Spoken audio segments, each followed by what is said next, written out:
Ing sawijine dina Semar lan Gareng padha mlaku-mlaku menyang mal kanggo tuku klambi anyar. Mal kuwi rame banget. Kebak wong sing padha blanja lan dolan. Semar sing durung biasa mlebu mal gede, mau kebingungan tahanan ndelok lawang sing iso buka dhewe. Lawang jaman saiki kok medeni yo iso buka dhewe. Ho ho ho ho. Kowe iku ana-ana wae to, Mas. Iku jenenge kemajuan teknologi. Kok iso ya bocah-bocah jaman saiki iki do pinter-pinter. Ngantek lawang lho iso buka dhewe. Yo lawang iso buka dhewe kan gara-gara ana sensore Mas Semar.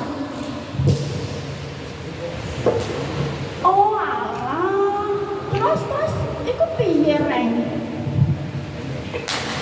Nah, controller iku nrimo sinyal saka sensor terus diproses. Nah, motor listrik iku digerake kanggo buka lawang. Terus pas ana uang motore iku mau iso nutup dhewe Mas Semar. Oh alah, canggih tenan ya. Jebule sakjane nek kowe mau aku kira lawange mau ana setane lho, soalnya buka dhewe. Ya aja ngono to Mas Semar. Kowe kan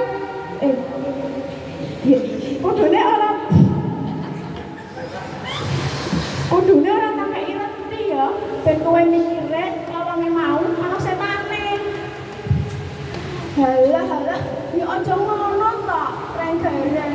Kowe kan kancaku sing paling pinter dhewe. Terus paling ganteng sisan. Ha. Sapa sih?